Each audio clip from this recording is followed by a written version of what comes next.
మనం ఒకటి తలిస్తే దైవం ఒకటి తలిచిందంటారు.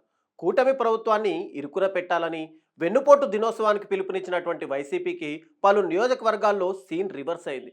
ఈ నిరసన కార్యక్రమం పుణ్యమా అని వైసీపీలోని వర్గ విభేదాలు ఒక్కసారిగా బయటపడ్డాయి. ఉమ్మడి శ్రీకాకుళం జిల్లాలోని ఇచ్చాపురం నియోజకవర్గంలో YCP MLC Nartu Ramarao versus విజయ వర్గత్ పోరుతో వైసీపీలోని వెన్నపోటు రాజకీయాలు బహిర్గతమవ్వగా ప్రతిపక్షంలోని గ్రూప్ వార్ని టీడీపీ నేతలు మాత్రం ఎంజాయ్ చేస్తున్నారట. ఏడాది పాలనలో కూటమి ప్రభుత్వం ఏపీ ప్రజలకు వెన్నుపోటు పొడిచిందని ఆరోపిస్తూ రాష్ట్ర వ్యాప్తంగా వైసీపీ నిరసన కార్యక్రమాలు చేపట్టింది. అయితే కూటమి ప్రభుత్వ వెన్నుపోటు సంగతి అటుంచితే ఈ నిరసనలతో వైసీపీలోని అంతర్గత వెన్నుపోట్లు ఒక్కసారిగా బయటపడ్డాయి. శ్రీకాకుళం జిల్లా ఇచ్చాపురంలో MLC Nartu Ramarao versus ZP chairperson Piriya Vijaya మధ్య గ్రూప్ వార్ బహిర్గతమైంది. కాంగ్రెస్ నుంచి రాజకీయ ప్రస్థానాన్ని ప్రారంభించిన నర్తు రామారావు ఎప్పటికైనా ఎమ్మెల్యేగా ఎన్నికై అసెంబ్లీలో అడుగు పెట్టాలని ఆయన కోరిక కాగా 2009లో కాంగ్రెస్ తరపున పోటీ చేసి ఓడిపోయారు.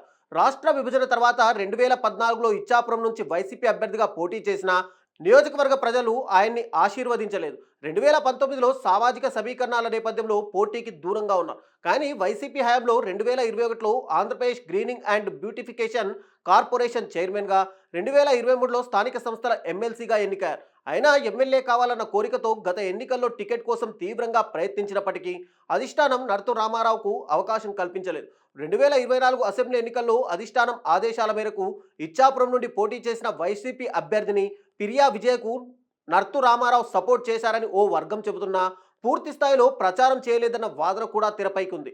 ఎన్నికలు ముగిసిన తర్వాత నుంచి నియోజకవర్గంలో వైసీపీ పిరియా విజయ వర్సెస్ నర్తు రామారావు వర్గాలుగా విడిపోయిందని వైసీపీ శ్రేణులు చెబుతున్నాయి. పలుసార్లు బహిరంగ విమర్శలు కూడా చేసుకున్నారు.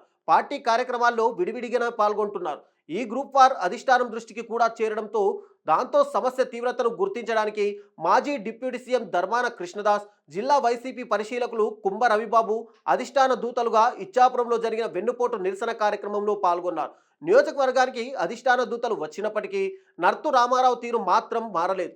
రాష్ట్రంలో అన్ని నియోజకవర్గాల్లో నేతలంతా కలిసి వెన్నుపోటు దినోత్సవం నిర్వహించాలని జగన్ ఆదేశించిన ఆయన మాత్రం తన నియోజకవర్గంలో బైక్ ర్యాలీ నిర్వహించారు. అయితే ధర్మాన కృష్ణదాస్, కుంభ రవిబాబు సూచనలతో వెన్నుపోటు నిరసన ర్యాలీలో అయిష్టంగానే పాల్గొన్నారు. ఏదో ఇలా వచ్చి అలా పోయాం అన్నట్టు హాజరయ్యారు. అసలే ఇచ్చాపురం టీడీపీ కంచుకోటగా మారింది. ప్రస్తుతం ఎమ్మెల్యే బెందాలం అశోక్ 2014 నుంచి వరుస విజయాలు సాధిస్తూ హైట్రిక్ ఎమ్మెల్యేగా గెలిచారు. టీడీపీ ఆవిర్భావం నుంచి 9 ఎన్నికలు జరిగితే 8 సార్లు తెలుగు తమ్ముళ్లు సత్తా చాటారు. 2004లో కాంగ్రెస్ అత్తరసు మెజారిటీతో గెలిచిన 2019లో వైసీపీ ప్రభంజనం సమయంలో కూడా టీడీపీ అక్కడ సత్తా చాటింది.